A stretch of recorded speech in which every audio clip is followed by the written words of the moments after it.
This is Demetria Spinrad. And this is Isaac Meyer.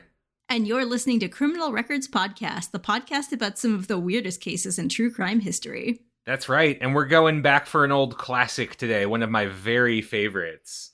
We're going back to what I would say is the classic weird true crime case, one of the most famous ones. And I think the very first one that we ever... Well, technically, I guess we did an intro episode first. But this is the first case we actually, covered on the podcast. And so it was during the early days when we didn't really know how microphones worked. And things got a little screwy. But that's okay, we're here to revive the case, offer up this content fresh for those of you who were not there, who didn't suffer through the rough audio days. Real ones know how bad I fucked up the pronunciation. Speaking of which, this is going to involve a lot of pronunciation fuck-ups, so I will be your presenter today, and we are telling the story of the man who may or may not have been Martin Guerre, which is going to require me to pronounce things in both French and Basque. And so I just want to apologize to both the French and Basque people off the jump, because I don't speak either of those languages or really know anything about them. So strap in, buckle up, here we go. So we'll start off with the story of the actual Martin Guerre, or to use his birth name, Martin Guerre, who is born in the Basque country of France in 1525 in a very small town called Hendaye, which is right on the French-Spanish border, on the Atlantic side of the Pyrenees Mountains. So if you don't know who the Basques are, they are a kind of ethno-linguistic group. They're an ethno-linguistic group spread across southern France and northwestern Spain that speak a distinct language. They have a distinct culture. No one is quite sure where they come from, actually. It's quite fascinating.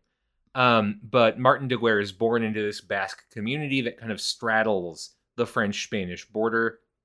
His father, whose name is Sanhi Guerre, decides when his son is 2 to move the family to southern France, to a small town called Artagat, which is in the Occitan department, along with his brother, whose name is Pierre. It's not quite clear why the family chooses to move. They have pretty good standard of living in Hendaye, and Sanhi is the head of the household, and he inherited all the family properties. He's pretty well off. There are a couple theories why the family decided to relocate. It is true that Hendaye was right on the French-Spanish border, and this is a time of Franco-Spanish War, when Spain is the dominant force in Europe, thanks to its growing empire in the Americas. Also, the King of Spain is also the German Holy Roman Emperor. It was a whole thing. Intermarriage between the aristocratic families got a little wild. Anyway, because they're on the upswing, Spain is picking fights with King Francois I over the Franco-Spanish border a whole bunch around this time, and Spanish troops do come into the area 2 years before Martin Guerre is born. The village was also hit by plague in 1524. That might be one reason why. It's also possible just, good old-fashioned family quarreling. We don't really know. What we do know is that as a part of this move to Artagat, the family changed their name from Guerre, which sounds very Basque, to Guerre, which is more French-sounding, as a way to blend in. So that's how we get Martin Guerre, who is the heir to his father's son, who goes into tile working, a very kind of high-end trade, and as a result is part of a very wealthy, well-to-do family. It's quite a nice way to live. So young Martin grows up pretty well off in Artagat, and as a result, like all well-off young men, he gets set up when he is 11 to get married, start his life off right. Specifically, he is to marry Bertrande de Rolls, who is the daughter of a well-off family from the area, which is a sign of the Guerres being pretty well-to-do, that, they can land a marriage like this despite being not from the area, being Basque instead of French. It's possible this was a business arrangement between the Guerre family and the de Rolls family.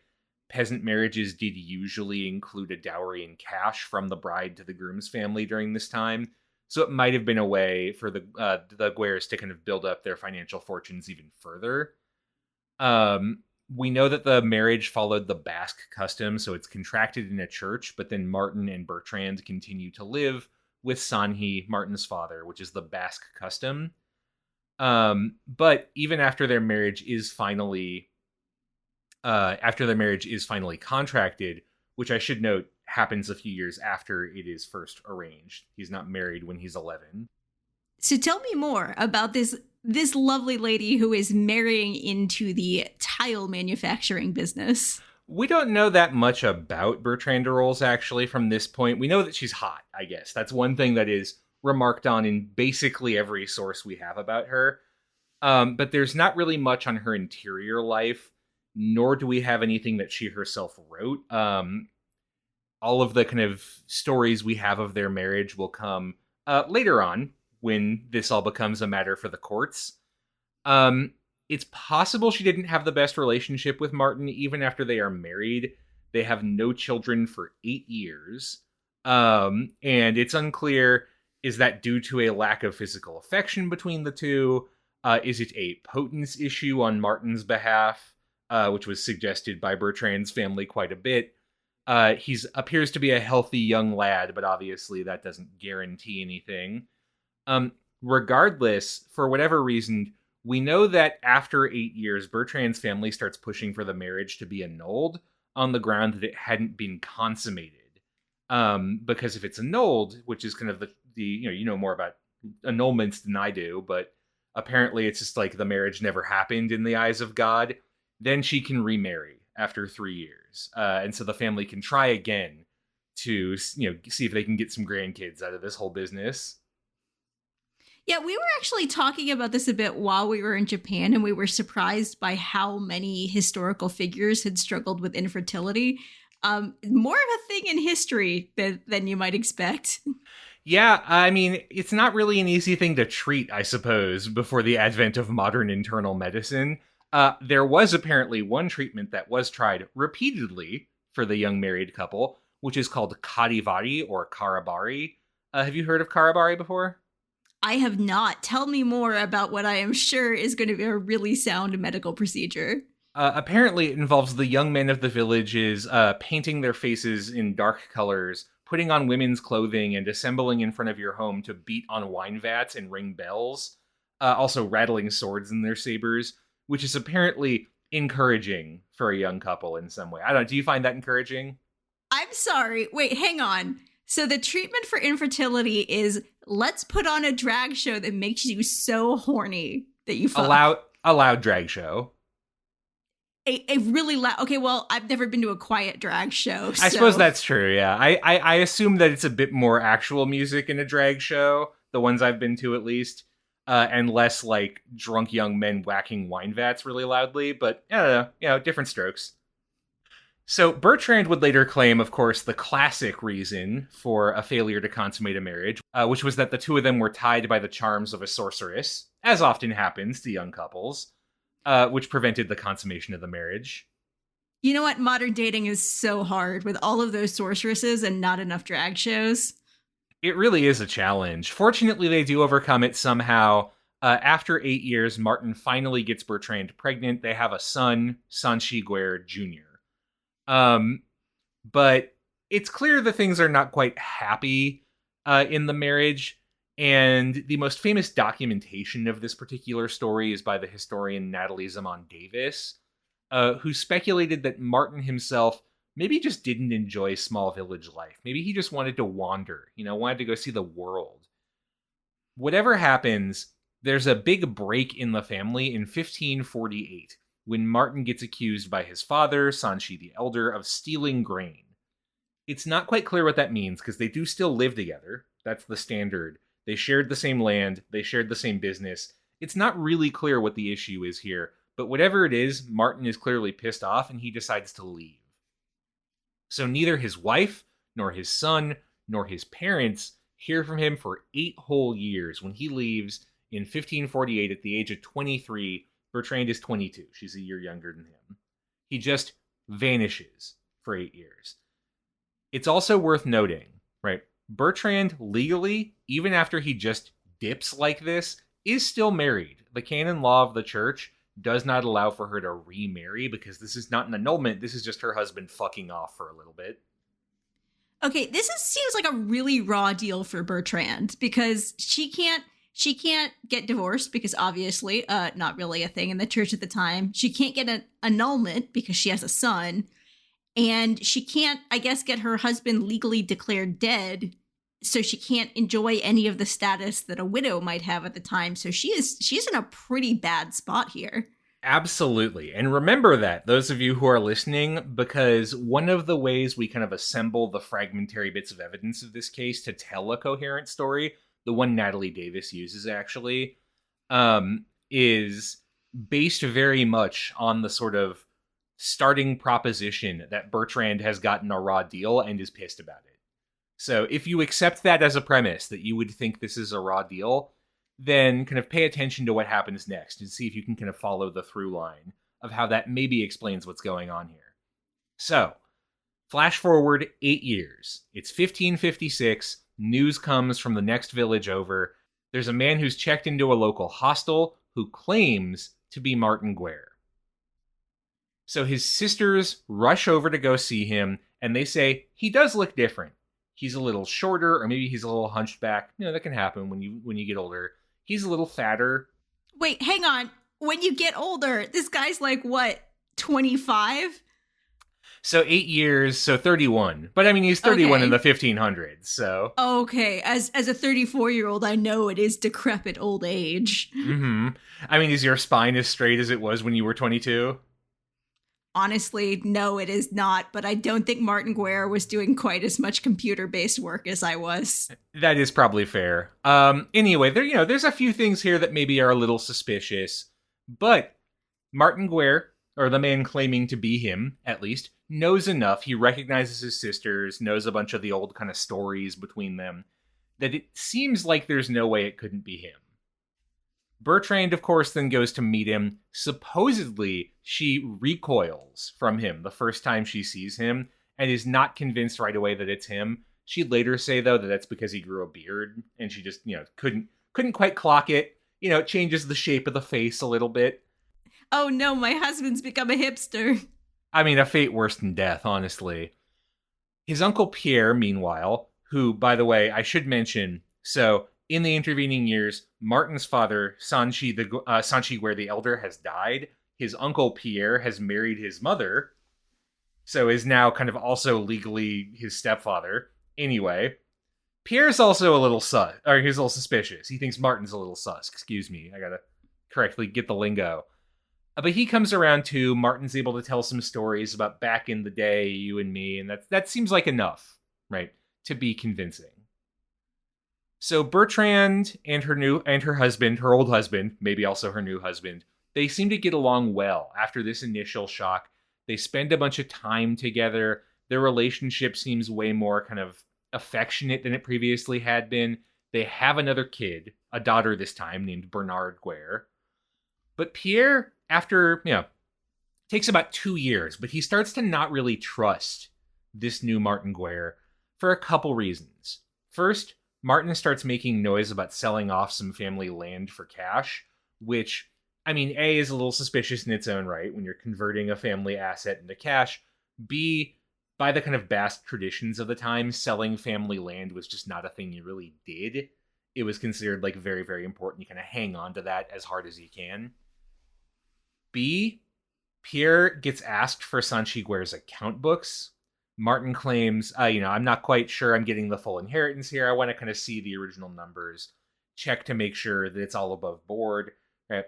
Which, is a little bit of a suspicious thing to ask for, right? Well, why wouldn't you trust your uncle to be upfront with you? Your uncle, who's also kind of your stepfather now, to be upfront with you about your inheritance. C, and I think this is probably the most damning one, he's forgotten a bunch of Basque words and phrases. He still knows a couple, but this is someone who was like a native speaker of the language growing up. So the fact that he's like forgetting it, that's not usually what tends to happen with native languages, at least not beyond like, a couple of like minor words. You know what? Sometimes you go wandering around for 8 years and you forget your native language and your native family customs, and your general body shape changes. But your wife loves you more now. Substantially more. You radically changed in your relationship with your wife. But Pierre actually is not willing to grant the benefit of the doubt here, and he becomes convinced, and I can make this joke now. This is a change from 2018. There is an imposter among us. Yo, Red's looking pretty sus. He vented. I saw it. Did the kids still play that? Not as much anymore. The one of my fondest pandemic memories is playing a game of Among Us with my advisory and getting absolutely destroyed. You're a historian. You're allowed to make old references. Yeah, it's true. I'm just keeping the classics alive here. So it turns out Pierre is correct. This is not his nephew. This is actually, this new Martin Guerre, a man named Arnaud du Tilh, who is from Sajas, which is a nearby commune in southwestern France. Gasp. Yeah, gasp, shock. This is also Basque country. That's probably where he picked up a couple phrases, but he's not Basque, so that's why he doesn't speak it fluently. It's an overpopulated area. It's less economically vital than Artegat. Unlike Artegat, which is actually an independent commune, it does not have a liege lord. It is ruled by an ancient noble family that does not take particularly great care of the area, so it's in a little bit of decline during this time period. So Arnaud is described as a youth of bad life absorbed in every vice. He's apparently a bit of a shitty kid. He doesn't get along well with his parents. His nickname as a child is Panzette, which means the belly. He swears all the time. He's very, very smart, but he's just kind of a shit to everybody. And so, like annoying shits across human history, he eventually gets kicked out of his home and decides, you know where I'm going to go? Where I'm going to go to kind of get my life in order? I'm going to join the army. So it's unclear from here how he heard of Martin Guerre. It did turn out, we'll get to this in a little bit, Martin Guerre does join the army after the actual one leaves home. It's possibly they met, right? Or maybe they visited some similar places and kind of had mutual friends. But Arnaud claims that he's never met Martin Guerre before he comes to Artegat, once this all comes out. It's not clear whether that's true or not. It does seem pretty likely that he says the reason he decides to impersonate Martin is that two different people who knew both of them mistook him with Martin, right? They were apparently pretty similar in terms of their overall look. And that's when he's like, "Oh, I can pretend to be this guy." So these two guys get themselves into a parent trap situation where they realize that they look close enough that they can get into some shenanigans. And this guy's like, you know what? I've got a wife at home that I don't like very much. And this guy's like, I would like to love your wife. Not quite. They don't know each other. It's just Arnaud du Tilh who's like, oh, I could do this. Martin Guerre does not know about this or really seem to give any kind of shit about the wife he's left behind. Okay, so this guy sees Martin Guerre and goes, you know what? This guy seems like he's got a pretty good deal that he just left behind. I can go back in there. Wait a Absolutely. second. How does he get these personal life details about Martin's life with his uncle if he doesn't actually speak to Martin Guerre?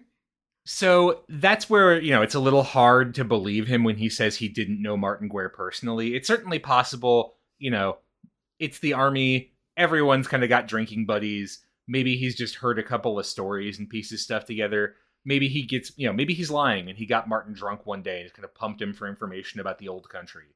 It's not quite clear how he was able to get all this. Natalie Davis, right?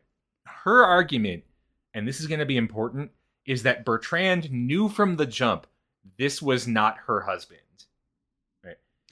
Oh, so I had been imagining either he got fed information by Martin or just a really, really good cold reading situation. But that is an interesting suspect. Yeah. If Bertrand is in on it. Right. So that he's got just enough to fool the rest of the family. Bertrand then decides to protect him, right? Because she needs a husband in this society. Right? Because of the way things are, she can't get remarried. She can't really strike out on her own quite in the same way. So, Natalie Davis's argument is that she decides, okay, this guy is useful to me, so I'm going to feed him what he needs to know to keep up the ruse that he is Martin. And it's, we don't have proof of that. That is kind of speculation beginning from the perspective that she's kind of angry about the deal she's gotten in all of this.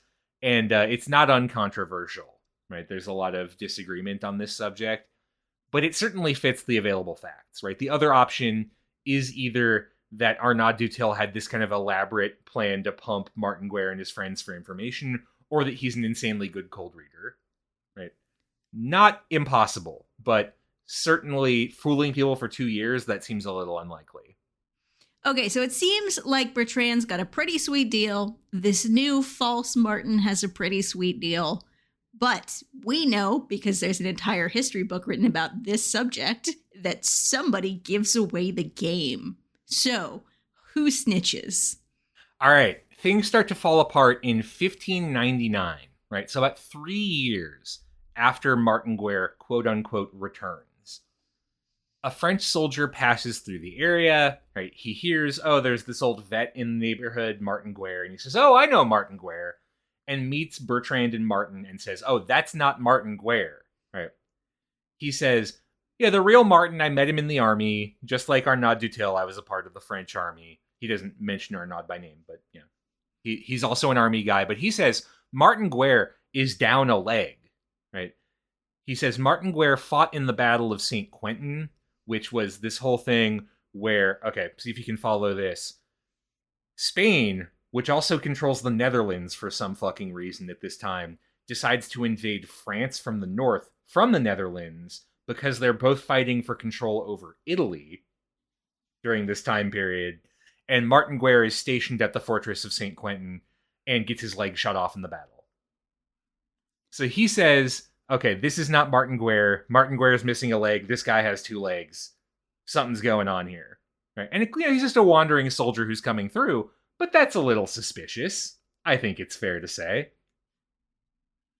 So then a little bit later in that same year, Martin Guerre is arrested. He's not arrested for impersonation. He gets wrangled up in an arson case, an accusation that he burned down a farm building belonging to a local baron named Jean de Escorneboeuf.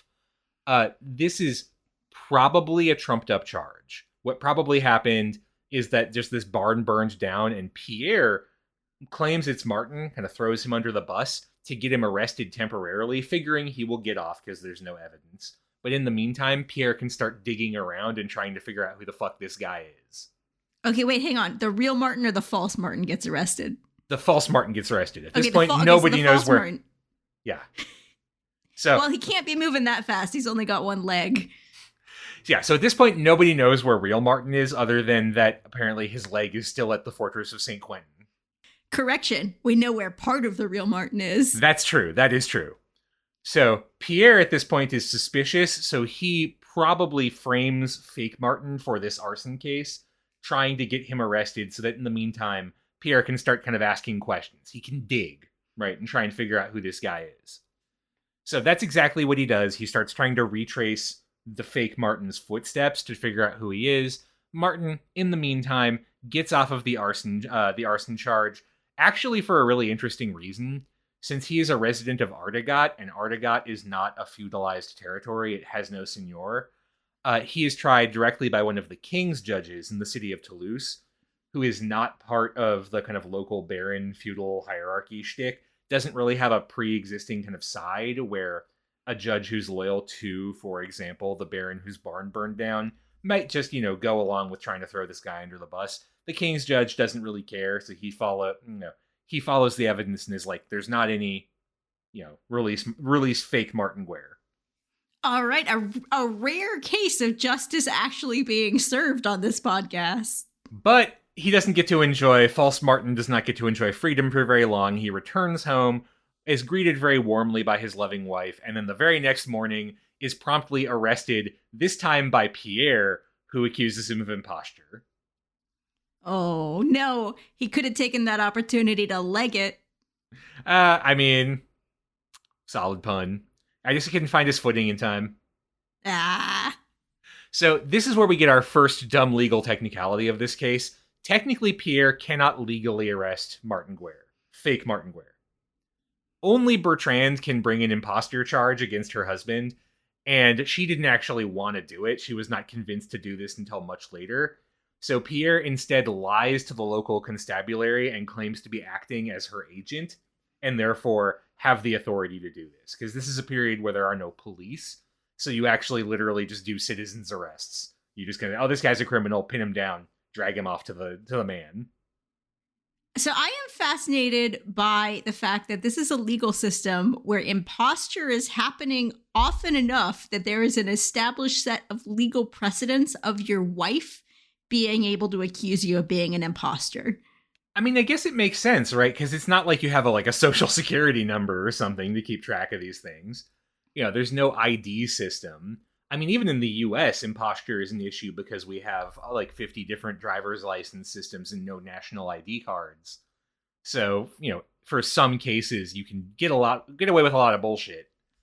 So I'm interested specifically in the fact that we talk sometimes on this podcast about who a crime is against, who is being harmed by a crime. So this is a legal system that is saying it would be harmful for the spouse for somebody to just show up and claim to be their husband, but it wouldn't be harmful for the family at large. So the uncle, even though he's the patriarch of the family, wouldn't be harmed, but the spouse is the one who would be harmed, who's the one who could bring the charge. Yeah, I mean, I suppose it's the idea of defending her honor being kind of the main issue that's at play here. Anything beyond that is a family business arrangement where Pierre can work it out for himself. Although I gotta say, Bertrand can't eat honor. That is very fair, and I think a big part of what's going on here. False Martin / Arnaud du Tilh is taken to Rio for trial, which is about 30 kilometers, 18 miles away. Bertrand is pressured by Pierre and agrees to eventually support the trial. So she's eventually kind of pushed into this. He is prosecuted in this case by a king's attorney, right? Which means that he can be punished physically rather than just fined if he is found guilty. But the burden of proof for this case is very, very high. French law requires that the proof be certain, indubitable, and clearer than day. That is a direct quote, which is very, very hard to do because, of course, there are no photographs during this time period. There's no, the records are fragmentary at best. So it's very, very tricky to actually prove that someone is an imposter during this time period. Okay, so it seems to me like the one person who can bring the charges is actually uninterested in prosecution, and actually proving the charges is going to be very difficult. But again, we know the results of this case because we have all of this documentation and we're talking about it on a podcast. So who gives up the game? Well, actually, no one, at least at first. The way this works, right? So Pierre is bringing the charges, and following a custom of law going all the way back to the ancient Roman Republic, because he is bringing the charges, there's not really a state's attorney in quite the same way. He's the one who has to pay the expenses. So the way this works, right, is that they, to avoid having to bring witnesses all the way to court, which would be very expensive to Pierre, witnesses get deposed in their own villages. They're asked by a judge or by court agents to give a statement, which is then theoretically read back to them, and then they either sign it, or if they're illiterate, like most are, they make a mark. And that's the way testimony is provided. So, with that testimony in hand, the way the trial actually works, first the judge kind of examines Arnaud, asks him questions, then examines Bertrand, then goes back to Arnaud. And the judge seems pretty sympathetic to Arnaud, actually. Who is arguing that Bertrand is essentially being compelled to testify against him by Pierre, and actually orders her removed from Pierre's household during the course of the trial. Right. So witnesses then in a contested case like this one come to court once their statements have been read out to the court, and just have to affirm it. So they don't have to spend too much time there. They come, they say, "Did you give this statement?" They say, or the court asks them, "Did you give this statement?" They say, "Yes, I did," and then they go home. And then Arnaud, after the depositions are read, can interject, he can give his alibi, he can try and kind of argue against the statements, rather than having to argue against the witnesses, if that makes sense. Then it's his turn to call his own witnesses, which is the exact same procedure, but this time it's at his expense rather than Pierre's. So, here's where we get to what the witnesses say. They only agree on one thing. All of the accounts are pretty different. They do say that when fake Martin / Arnaud du Tilh met them for the first time, he knew all of them by name. But there's around 80-ish witnesses, a very slight majority, 45 out of a little more than 80, say that Martin Guerre is not Martin Guerre. The other half-ish say it's definitely the real Martin Guerre. It's pretty much a split right down the middle. Right? Oh, interesting. So we have some disagreement here. Certainly, I would not call that certain, indubitable, and clearer than day. And the most dramatic moment of this trial is when Bertrand herself testifies and then Martin kind of cross-examines her. And he really lays on the whole, like, aren't you being coerced? He doesn't go after her credibility. He's just like, are you being made to say this by Pierre? And she's kind of hesitant to say anything, which kind of really plays into the point that he's making. There's then a dramatic moment where he then turns to the judge and says, I will submit to any death that you choose for me. If she will say right here and now, I am not Martin Guerre, she does not say anything. Oh, fascinating. So he is. It seems like right now everything is hinging on Bertrand, and Bertrand's in a rough spot, really, because she still has to. I mean, presumably after the trial is over, return to Pierre's house, right? Absolutely, right. And it's looking, initially a little shaky because the judge actually in this case rules against Martin, but he has a way to appeal. So he appeals to what's called the Parlement of Toulouse. This is a parlement, not a parliament. These are the courts of appeals during the old regime in France. There's 13 of them spread around the country, a panel of 12-ish judges in the major city, Toulouse, in this case, that are responsible for enforcing laws, serving as a court of appeals, and ratifying decrees of the French monarch. If you know your French history, you know that the parlements will get very involved in pushing back against the power of the king in the lead up to the French Revolution, but that's not important here. Here they're just an appeals court. So, the panel at Toulouse is led by a judge named Jean de Corat, who will later write the best account of the trial. This is where most of what we have about it comes from. And he initially, like most of the judges, is very sympathetic to Martin. They'll try and catch him in a lie. They're never successful. Bertrand is, by this point, consistently backing up every story he gives, from what they can tell, totally independently without having talked to him about it. It looks pretty good for Arnaud / false Martin. Right? It looks like he's about to pull this thing off. Until one day, in the middle of the trial, a man with a peg leg arrives at the parliament and says, that man is not Martin Guerre. I am Martin Guerre. Gasp! Shock! Disorder in the court. Yeah, you can imagine that was a pretty good dramatic moment. You can just kind of see the shot in the movie, which I believe there is a movie, actually. So, Martin, this is the real Martin Guerre, it turns out. He had joined initially the French army, but then left it and moved to the Spanish army, because that was a thing you could do. Borders being a little more fluid at the time, armies being a little more mercenary, and less concerned with petty issues like loyalty. He ends up joining up under a Spanish lord named Pedro de Mendoza, who is most famous because he becomes a pretty famous conquistador later in his life. He's very problematic. But apparently liked Martin Guerre quite a bit. So when Martin gets his leg shot off, Mendoza arranges for him to get a job in the army with a stipend that, he can kind of sustain himself with. And Martin is doing quite happily with that until he hears about this crazy court case in Toulouse where someone is claiming to be Martin Guerre. And he's like, no, I'm Martin Guerre, and then storms off to Toulouse on his little peg leg. I guess he hops very slowly towards Toulouse. So, this is where things go pretty nuts.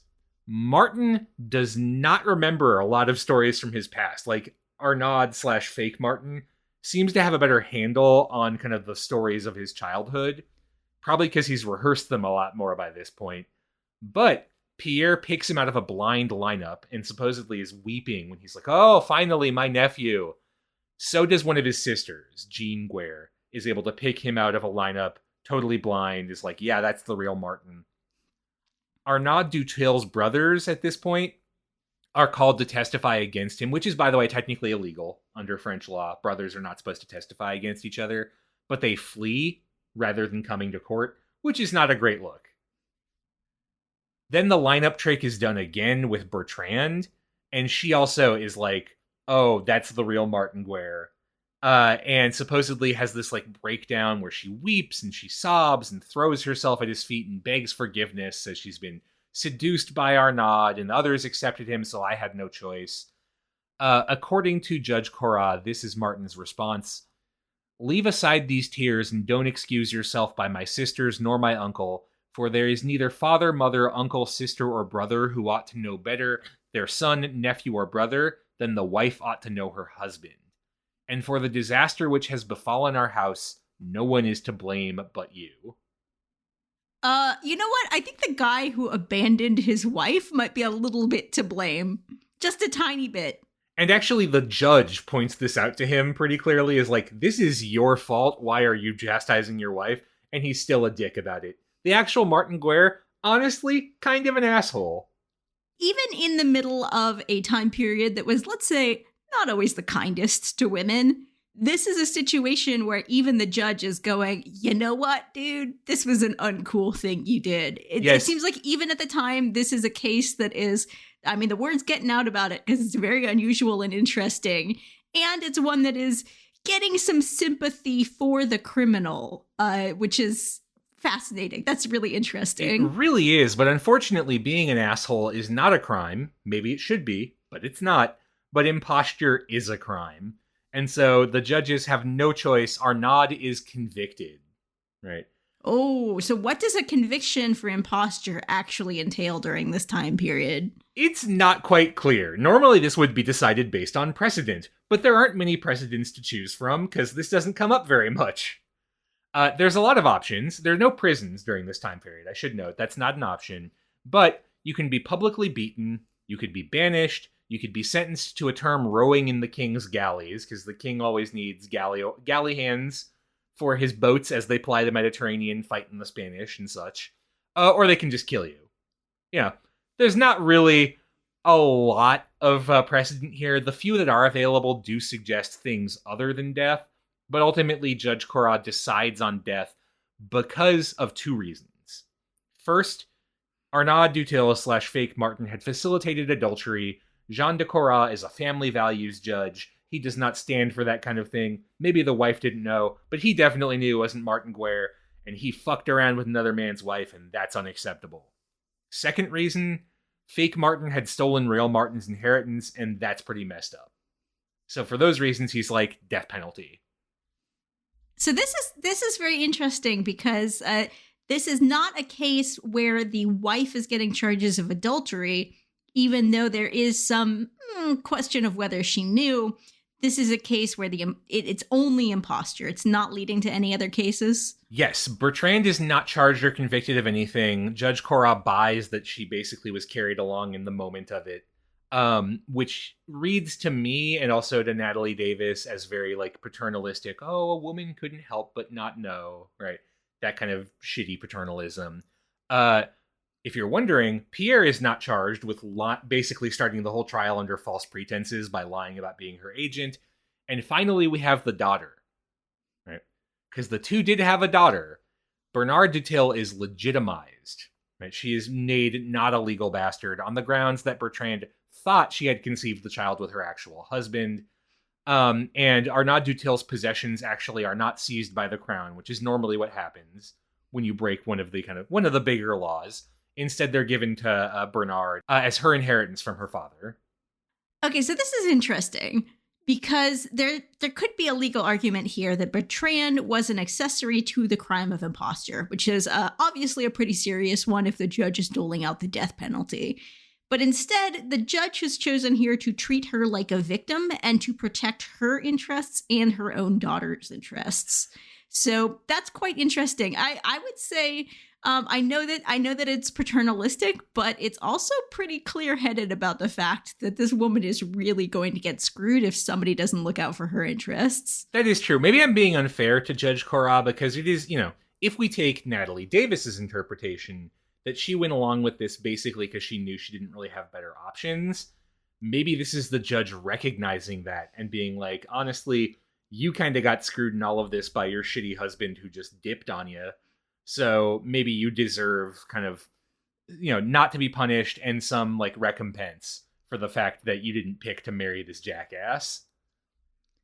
So, Arnaud Dutil, meanwhile, he's been sentenced to death. He is hanged in front of Martin Guerre's home. And on the last day, the day of the hanging, he does admit finally who he is, that he is Arnaud Dutil. Supposedly, he talks the whole way up to the gibbet, and his final words speak of Bertrand's honor and virtue, and of course, asks Jesus for God's mercy. And then that's it. Yeah, that's a pretty, I mean, confessions right before you're hanged, pretty standard. Makes a lot of sense with a bunch of Catholics, obviously. And also it's just the way that we get a lot of records of crimes in that time period. Unfortunately, that's it in terms of the record. We don't know what happens after the trial. We don't know what happens to Martin Guerre, to Bertrand, to their children, anything. One would guess, probably not the happiest marriage. I think, that feels like reasonable speculation. But the only accounts that we have are Judge Corrat's account that he writes down after the trial, because he's like, this is way too wild not to write down, and another by an author named Guillaume Lesueur, but neither one follows up after the trial. They're just like, oh, this is a crazy thing that happened in the courts. Then the drama's over. We don't know. I guess we know a little bit. The village records do say that Martin dies in 1596, and that Bertrand died before her husband did. They also say that after this point, the couple had 2 more children, Pierre and Gaspard. Their previous child, Sanhi the Younger, had died in the interim, and that after Bertrand died, Martin remarried and had 1 more son. That's all we know. Supposedly, I mean, it's likely the Guerres continued to live in the region, so there's probably a whole bunch of descendants of Martin Guerre who are still spread around Languedoc and that whole region. But we just don't know what happened or what, anything about their kind of interior lives after the trial concludes. Fascinating. So this is certainly one of the most famous weird and wacky cases, and I can see why, because I mean, showing up dramatically to the court trial of your imposter to accuse him of being an imposter because you're a real one. I mean, like, that's a moment, man. That is a movie twist right there. I mean, it's a great story, and it actually, I believe, has been. I have it in my notes. It was adapted into a movie. So Natalie Zaman Davis writes the most famous account of this story, The Return of Martin Guerre in 1983, and she did consult on the 1982 movie, The Return of Martin Guerre, starring Gerard Depardieu, apparently, as Arnaud Dutil. It has been now 5 years since we recorded this script originally. I still have not watched the movie. I'm not a huge Gerard Depardieu fan, so I probably won't. But if any of you listening have seen it and you think I should just get the hell over it and watch it, I mean, I guess I'm open to it. Yeah, Isaac will watch a lot of weird foreign films on my behalf, but the French art house films, I would say, are not his favorite. Generally a line I don't cry. I guess, though, that could be some good Patreon bonus content. Yeah, hey, I'm shilling for the Patreon. I'm being helpful. Yes, you're being so good at marketing right now.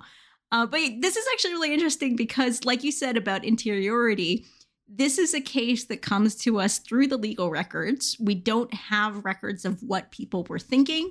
We only have the court record of what happened in the courtroom while puzzling out what the crime was. Which is really the trick, yeah. And yet, throughout history, people have desperately wanted to know what people were thinking in this case. And interestingly, wanted to know what a woman was thinking in this case. Which is really why I think for historians, this case is so interesting. I read Natalie Zaman Davis's book in my intro to historiography class as an undergraduate. If you haven't heard that term before, historiography is the study of how we talk about and write history. And that was actually the very first thing we read. It's still the thing I remember best from that whole class. Because what Davis does is pretty unusual. Her whole contention, as we've said, is that Bertrand had to know exactly what was happening from the jump. There's no way she was deceived. That the only way Arnaud Dutil could have made it as far as he did is if someone was feeding him info. And her final kind of contention is just, look, from a pure kind of common sense, personal experience perspective, it's obvious Bertrand would be mad about how things had gone and would want to try and find a way out. And B, you can't live with someone like that and not know. Even if it's been 8 years, there's no way in hell you could live with someone and be like, "Oh yeah, that's totally my husband." If they're not, right? You would just know. Is kind of the perspective she starts from. So from that position, she starts kind of speculating based on what we know happened, on what's going on their internal lives, right? She is very clear, and this is one thing I really appreciate about the book, on when she's using documented facts and when she's trying to fill that in with kind of psychological speculation. One other thing I like about this book, which I highly recommend reading if you're at all interested in really history in general, it is written without much jargon. It is intended to be readable and understandable, even if you do not have a background in 16th century French history, which is how all historians should write. And those who don't, like, j'accuse. You are doing people a disservice. Come at me. I don't care what your opinions are, but you're just wrong and I'm right. So haha. Anyway, So you said this book came out in 1985, right? 83. 83? Okay. Oh, I thought the movie was 83, the book was 85? Book is 82. Or excuse me, movie's 82, book is 83. She's consulting on the movie while writing the book. Okay. So this is really interesting because this is actually a period of history writing and historiography where people are starting to take a look at historical documents in a different way. And I wanted to talk about that a little bit because a lot of what this author is trying to infer about people's lives, I think, is very informed by the time period she's writing in. So I wanted to get into that a little bit because the 80s are a really big time for looking at history through a feminist lens. Absolutely. And I don't, I don't mean that in the sense of looking for girl bosses. I mean that in the sense of trying to dig into some of the cold hard facts of history and find the lives of women behind them. And this is a really interesting example of that. Absolutely. And it's actually like one of the other things we did when we read The Return of Martin Guerre is we read one of the most famous reviews of The Return of Martin Guerre, an academic review by another historian, Robert Finlay, who really rips into the book. He essentially accuses her of writing historical fiction and inventing a story by departing so much from the written historical accounts that are available. Basically, of doing history in a methodologically incorrect way by speculating that much.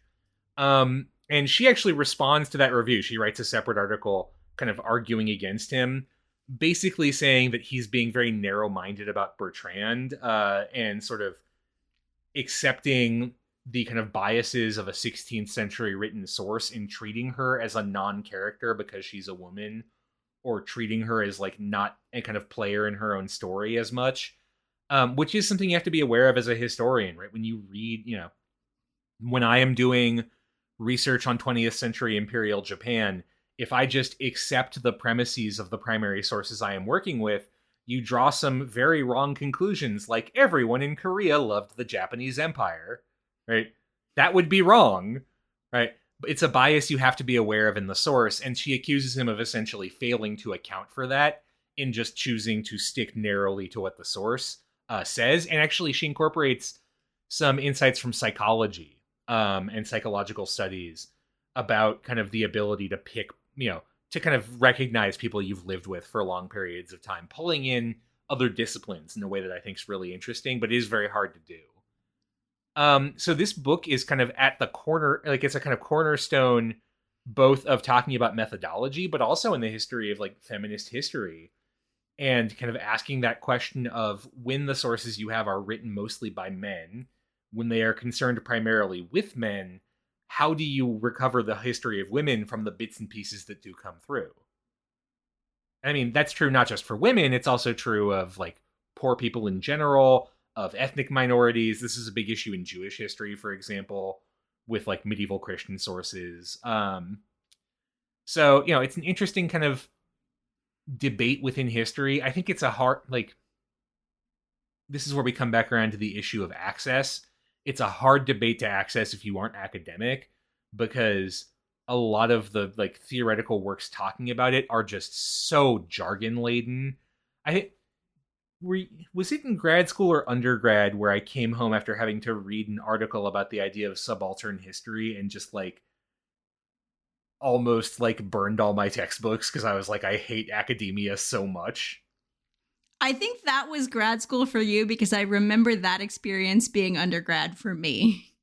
Yeah, I mean, this is a whole movement in history talking about the idea of like the subaltern, the people below the altar, the kind of lower class, and how you kind of tell that history and why it's morally important to do that, which I think is really important. But the article I had to read was this jargon laden piece of nonsense that like took that very important idea and made it just incomprehensible unless you were willing to wade through a bunch of academic speak, which kind of defeats the purpose of making history accessible by making it a thing that you need several advanced degrees and also a dictionary to like comprehend.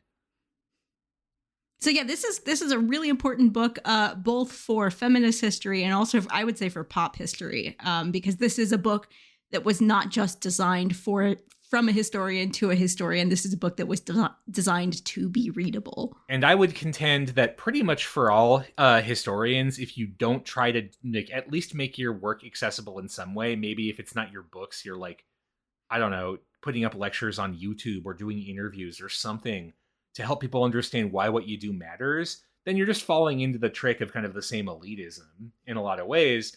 And to quote the great historian DJ Khaled, you played yourself. Although we will, this is part of a much larger discussion that is no, it's not. There's really no discussion. The subject of this I'm episode. right. I am right. About the current culture of publish or perish in academia, and the current culture of keeping certain things in academics away from the general public, either deliberately as a prestige thing or because there's no money in it. And there ain't much money in academia for the academics these days. Yeah, it's my understanding that for purposes of getting tenure, like you have to publish a certain amount. That's what publish or perish is. And that popular publications aren't always counted for tenure. It has to be published through an academic press. And I think that's part of the issue. So, it's not entirely an issue of individual moral responsibility, but fixing the broken tenure system is still possible, and I am right. So we started with a case of imposter and ended with a case for completely changing the academic system. Yeah, I mean, this is a complicated topic to talk about. There's a lot of kind of speculation involved, but there's one area of real moral clarity here, which is that all of my critiques of academia are correct. What I'm going to need you to do is leave me for 8 years, and then someone who looks like you is going to come back and say that they have tenure, and then you're going to dramatically burst in on your peg leg, and you're going to say, no, I am the real academic. And then at the very end, you'll have to tell us whether or not you believe the imposture or not. Mm-hmm. Well, of course. I mean, he's got tenure. That's a steady job, man. I mean, I got to eat. I think that says it all. All right. If people have critiques of academia they want to send us, where can they find us? They can find us on our website, facingbackward.com. You can also find us on our Tumblr. I have never been on Tumblr, but I hear it's nice. The blog is called Facing Backward. And, of course, you can find us on Patreon. We're on patreon.com/facingbackward. This show is made possible by our generous patrons. So I want to give shout outs to folks who pledged at the shout out tier. They are Yan Leonard, Stephen Elkins, Martin Oliveira, Clark Canning, Ian Kellett, Matt Haynes, Jackie Frostocker, Monkey Sack, Alayla McCulloch, Kieran Murphy, Peter Wales, Robert Prine, William, Arnaud, Jonas Brandis, Nicholas Kroll, Jerry Spinrad, Jared Stevens, Jeffrey Dwork, Stefan Hrushka, Joshua Kane, Robbie and Kat, Jacob Key, Aaron Finkbeiner, an anonymous Anna's Hummingbird, A House is a Perfectly Cromulent Mascot, and The Fish I Catch are Rhodes Scholars compared to Samuel Alito Schmuck. Until next time, folks, there's an imposter among us. My husband has always been my husband. I recognize him.